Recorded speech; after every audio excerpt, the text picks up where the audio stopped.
Hello everyone, সবাই কেমন আছেন? আজকে আপনাদের এই ব্লগে বলবো কিভাবে আমরা মালয়েশিয়া গিয়েছি, কিভাবে কি হয়েছে, কোথায় আমরা আছি। তো আমরা সবার থেকে বিদায় নিয়ে বের হয়ে গেছি অলরেডি। আম্মু বাংলাদেশে থাকাকালীন একটা লাস্ট শট দিল। আমরা অলরেডি কাছাকাছি চলে আসছি। মামা আমাদের লাগেজ ট্রলিতে দিচ্ছিল। তারপর আমরা তাড়াহুড়ো করে চলে যাই চেকিং এ অনেকক্ষণ দাঁড়িয়েছিলাম আমি আর মামা। তুমি এটা কেন নিছো? এটা তো আমার ভালোবাসা। আর না কফি আমি খাইছি, তুমি না। এরকম খুনসুটি করতে করতে আমাদের চেকিং ডান। তারপর আমরা চলে যাচ্ছি ইমিগ্রেশনে, যেটা সব থেকে বেশি ইম্পর্টেন্ট। ইমিগ্রেশন ডান করে আমাদের সবার পাসপোর্ট নিয়ে একটা ভিডিও করছিলাম। তো লাস্ট চেকিং এর টাইমে হলো একটা ঝামেলা, কারণ আম্মু জুতা খুলে আর জুতা পরতে পারতেছিল না। তারপর আধা ঘন্টা ট্রাই করার পর আম্মু জুতাটা পরতে পারে। তারপর আমরা বিমানে উঠে ফ্লাই করি। আমি আর মামা তো সেই মজা করতেছিলাম, দুজনে গান শুনতেছিলাম, খুনসুটি করতেছিলাম। তারপর দেখি মামা হিন্দি গানে থেকে একদম ডিরেক্ট লিসার গানে চলে গেছে। এই যে এখন আমরা ফ্লাই করতেছি ফাইনালি। আমি তো খুব এক্সাইটেড ছিলাম। এইটা আমার সেকেন্ড ইন্টারন্যাশনাল ট্যুর। তারপর যখন ফ্লাই করতেছিল বাহিরে ভিউ এত সুন্দর ছিল, আমি আর মামা তো হা করে বাইরে তাকিয়েছিলাম, এত সুন্দর, ওয়াও। তারপর মামা লিসার অ্যালবামের গানগুলো শুনতেছিল আর আমি জেনির অ্যালবামের গান শুনতেছিলাম। তারপর আমরা সং চেঞ্জ করে মুভি দেখা শুরু করলাম, কারণ আমাদের জার্নিটা প্রায় 4.5 ঘন্টা। তো আমরা ভাগাম ভাগ মুভিটা দেখতেছিলাম। আর এটা আমাদের খাবার চলে আসছে আমাদের। ফুডটা অনেক বেশি মজার ছিল। তারপর আমি আর মামা কোল্ড ড্রিঙ্কস নিলাম, কোক। তারপর আমরা লোকেশন চেক করে দেখতেছিলাম উই আর ইন ব্যাংকক নাও। ইচ্ছে করতেছিল ব্যাংককে নেমে একটু টাইম স্পেন্ড করে তারপরে মালয়েশিয়া যাই, কিন্তু এটার তো কোনো অপশন নাই। মামা মুভি দেখতে দেখতে ঘুমায় গেছে প্রায়। তো আমি না বললে মামার ভিডিও করে ফেলছি, হি। ফাইনালি আমরা মালয়েশিয়া এসে পৌঁছালাম।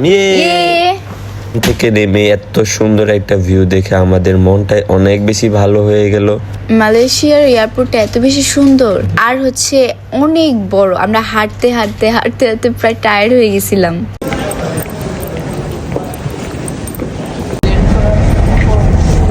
মালয়েশিয়া ইমিগ্রেশন কমপ্লিট করে দেন চলে আসলাম বেল্টে আমাদের লাগেজ রিসিভ করতে। তারপর আমাদের লাগেজ কাউন্ট করলাম যে আমাদের লাগেজ ঠিক আছে কিনা। মাঝে ট্রলি নিয়ে আসলাম, আলহামদুলিল্লাহ। মামা এখান থেকে মালয়েশিয়ার সিম নিচ্ছিল। সবকিছু কমপ্লিট করার পর আমরা বের হয়ে যাই আমাদের ট্যাক্সি খুঁজতে। ট্যাক্সি পাওয়ার পর আমরা আমাদের হোটেলের দিকে রওনা দিই। আমরা ট্যাক্সি নিয়ে চলে গেলাম আমাদের হোটেলের উদ্দেশ্যে। আর সকালটা অনেক বেশি সুন্দর ছিল। ওই যে একটা কথা আছে না, মর্নিং শোজ দ্য ডে। তাই আমরা সকালটা অনেক এনজয় করতেছিলাম।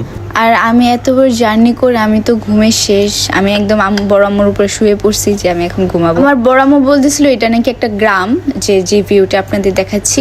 আর আপনারা তো জানেনই এয়ারপোর্ট গুলো মেন শহর থেকে অনেকটাই দূরে হয়। চলে এসেছি আমাদের হোটেলে। আমি আর বড় আম্মু ওয়াশরুমে গিয়ে ফ্রেশ হয়ে দেন আমরা বের হই আমাদের রুমের উদ্দেশ্যে। আম্মু আর মামা নাকি বের হবে না, তাদের নাকি অনেক টায়ার্ড লাগতেছে। আমার অনেক খিদে পাচ্ছিল, তাই আমি বড় আম্মুকে নিয়ে বের হয়ে গেলাম 7-Eleven-এর উদ্দেশ্যে। 7-Eleven-এ গিয়ে আমি খুঁজে করতেছিলাম কোনটা আমার জন্য ভালো হবে, কোনটা খেলে আমার পেট ভরবে। 7-Eleven আমার ফার্স্ট টাইম। আমি শুধু 7-Eleven-এর ভিডিও দেখতাম, বড় আম্মু আমাকে নিয়ে গেছে। ওইখানে গিয়ে আমি দেখি যে BTS এর অনেকগুলো ফ্রি রাখা ছিল আর K-pop-এর অনেক কিছুই ছিল। বাট আমি নেই। এটা কি বলে বড় কলিজা। অনেক খোঁজাখুঁজির পর আমি একটা রামেন নিই আর বানানা মিল্কশেক। ঈশা একটু গাদা, চপস্টিক খুলতে গিয়ে চপস্টিক ভেঙে ফেলছে। এই যে দেখেন অবস্থা, এটা ভেঙে অপরাধী ফিল করতেছিল। কিছু করার নাই, খেতে তো হবে, খিদা লাগছে। চপস্টিক না দিয়ে হলো হাত দিয়ে হলো খেয়ে ফেলবে এখন। আমি চুল বাঁধতেছিলাম আর মামা যেটা বলছে এটা একদম ভুল। আমি এই ভাঙা চপস্টিক দিয়ে খাবো, কিছু করার নেই। তারপর আমি খাওয়া শুরু করলাম আস্তে আস্তে। তো এটার প্রাইস দেখে আমি অবাক হয়ে গেছি, কারণ এখানে লেখা ছিল 10 টাকা। আমার বড় আম্মু বলতেছে এই 10 টাকা সেই 10 টাকা না। রিয়েল প্রাইস শুনে আমি অবাক হয়ে গেছি। যাই হোক, তো আমি খাওয়া দাওয়া শেষ করে আমাদের রুমে চলে আসি। ফ্রেশ হয়ে একটা লম্বা একটা ঘুম থেকে উঠে দেখি বাইরে এত সুন্দর ভিউ। তো আজকের জন্য এই টাটা।